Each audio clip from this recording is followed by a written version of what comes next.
Kita tahu di negara kita tercinta ini jadi salah satu trend center penjualan HP terbesar di dunia. Apalagi semenjak perdagangan bebas kayak gini. Khususnya iPhone. Produk HP asal Amerika ini emang selalu menggoda di setiap perilisannya. Tapi buat kebanyakan orang termasuk gua, harga itu yang menjadi fokus utama buat kita mengurungkan niat kita beli produk dari Apple ini. Makanya banyak sekali saat ini HP iPhone bertebaran di marketplace Indonesia dengan harga yang relatif terjangkau. Tapi ya pasti ada tapinya. Kenapa barang tersebut bisa dijual dengan harga terjangkau? Nggak lain dan nggak bukan barangnya itu refurbished alias daur ulang atau barang second disulap jadi lebih baru. Sebenarnya dari pengertian barusan kita harus udah was-was ya beli iPhone garansi inter atau refurbished. Dan sekarang gue udah rangkum hal yang wajib kalian tahu ketika kalian beli iPhone garansi inter atau refurbished. Tapi sebelum kita lanjut ke pembahasan videonya, ayo kita opening dulu.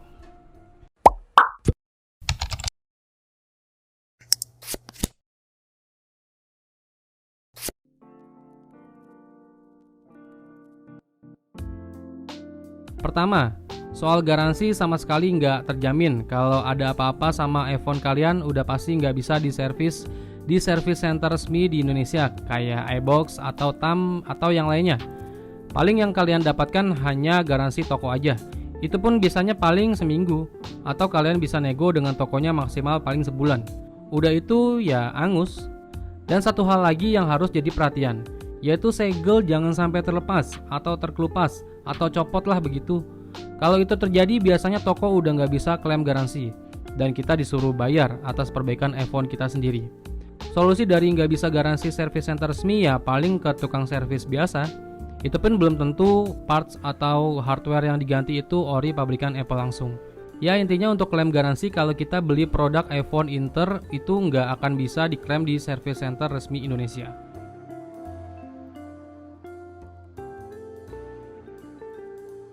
Kedua, pemblokiran kartu atau jaringan yang sewaktu-waktu bisa terjadi kapanpun dan dimanapun. Kita tahu negara kita tercinta ini beberapa tahun lalu udah memberlakukan nomor IMEI dengan acuan produk resmi Indonesia. Jadi produk elektronik dari luar negeri itu udah pasti diharuskan ada yang namanya TKDN atau iPhone bergaransi inter yang bukan masuk jalur resmi, udah pasti nomor IMEI-nya yang ada pada iPhone tersebut nggak masuk TKDN alias produk ilegal.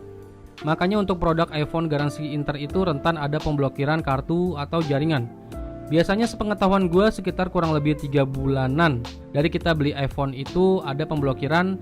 Dan alhasil untuk kartu provider Indonesia udah pasti nggak akan bisa dipakai. Dan kalian paling mentok hanya bisa menggunakan WiFi untuk jaringan internet kalian. Tapi kayaknya sekarang ada jasa injek IMEI yang bisa bikin iPhone kita dapat jaringan provider Indonesia lagi. Tapi tentunya kalian harus ngeluarin uang lagi biar bisa injek IMEI-nya. Udah pasti agak repot kalau setiap per 3 bulan kita harus ngeluarin uang lagi untuk sekedar injek IMEI. Bukannya sekali beli iPhone tinggal nikmatin semuanya. Nah, ini kayak semacam berlangganan aplikasi aja. Per 3 bulan kita harus keluar uang lagi. Ketiga, parts atau hardware yang udah pasti ada yang diganti. Entah itu layar, baterai, housing, dan yang lain-lain. Makanya para distributor beli HP dari luar itu udah pasti murah dan mereka sulap sedemikian rupa jadi mulus, bagus tanpa kendala. Yang mereka jual otomatis dapat keuntungan atau cuan yang signifikan. Untuk hardware gue pastikan pasti ada salah satu part itu yang udah nggak ori. Biasanya setahu gue sih paling sering atau kentara sih di 3 parts itu, layar, baterai, dan housing.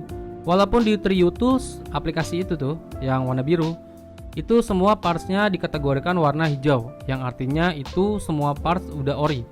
Tapi percaya atau enggak, biasanya jarang banget ada penjual di marketplace jual produk iPhone X Inter itu menggunakan jasa pengiriman same day atau instan. Itu dikarenakan biasanya si penjual biasanya memanipulasi aplikasi Trio Tools itu untuk bisa semua partsnya berwarna hijau.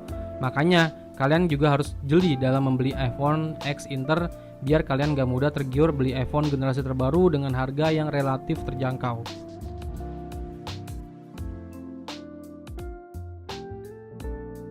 Dan yang terakhir yaitu baterai health udah pasti disulap dan gak lama pemakaian udah pasti turun drastis. Biasanya ketika kita beli iPhone second itu yang paling wajib ditanya, sisa berapa persen ya baterai health-nya? Nah, kalau kalian beli di toko offline atau online itu biasanya ada aja yang ketika kalian unboxing dan nyalain HP-nya pertama kali itu baterai health-nya 100%. Sekarang logika aja, kalau kalian beli iPhone generasi yang nggak baru-baru amat, masa iya baterai health-nya masih 100%? Kan udah pasti itu second atau barang yang pernah dipakai. Biasanya kalau kalian dapatkan kasus kayak gitu, pasti nggak lama baterai health iPhone kalian akan cepet turun. Itu biasanya balik lagi ke poin nomor 3, yaitu hardware-nya udah pasti diganti. Jadi kalau kalian beli iPhone X Inter yang dapat baterai health-nya sekitar 80% sampai 90%, itu biasanya wajar. Dan paling nggak kalian bisa berpikir kalau baterainya itu belum diganti, alias masih bawaan hardware dari Apple-nya. Oke, dari 4 poin di atas gimana nih? Masih mau beli iPhone X garansi Inter? Tulis di kolom komentar video ini bagi kalian yang sependapat sama gua, dan boleh ceritain pengalaman kalian beli iPhone X Inter. Semoga video ini bermanfaat buat kalian semua dan sampai ketemu di video gue berikutnya. Venga pamit, bye.